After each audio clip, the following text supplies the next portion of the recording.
you publicly put out there that you didn't register your firearms or your magazines. When you made that statement, how did you feel? What happened? What welled up inside of you? Well, a year ago, we had April of this year, April of 14, it'll be a year since that video was shot.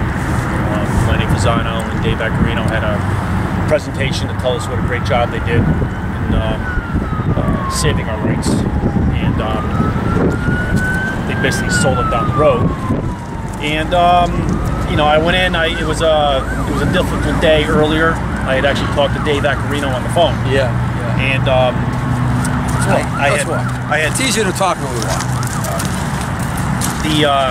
So I spoke with Dave Accarino, and I was having a discussion about the law that had just been passed, and the thing that really had gotten my craw up to go to this meeting was when I asked him. I said, you know, why do we have a Second Amendment? I said, can you give me your definition of what the Second Amendment is? And he said to me, well, we had the Second Amendment so that the colonists could fight the British. That was his definition. And we had a few more words after that. He ended up hanging the phone up on me, so then I, you know, said, I have to go to the meeting. So I went to the meeting, and we ended up, you know, the rest is history, I guess, with my video. That was, I at the time didn't even know it was being videotaped, but yeah, that's it's not even just the Second Amendment. How did you feel? I want to ask you how you feel, because I got in the race for governor April 4th as the governor was signing the bill, because for me, it was the last straw.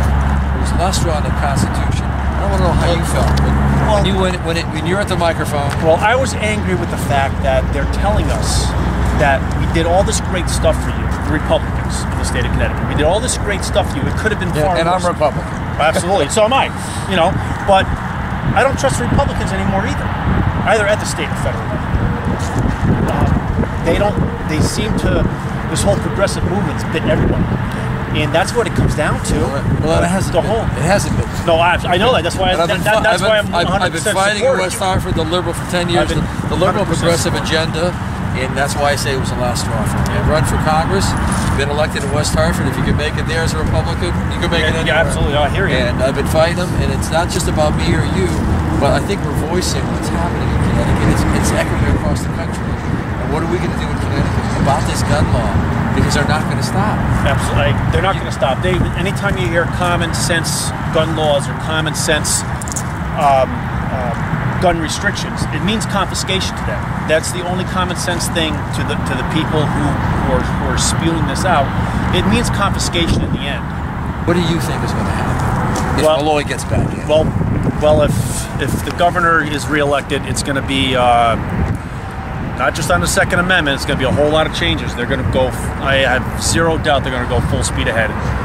And I can speak on my own experience since the video that was posted. That you said you were not going to comply. When I stand by my words, I've had contact with a police officer in my hometown. I live in Branford, and his words straight out were, "I cannot wait to get the order to kick your door in."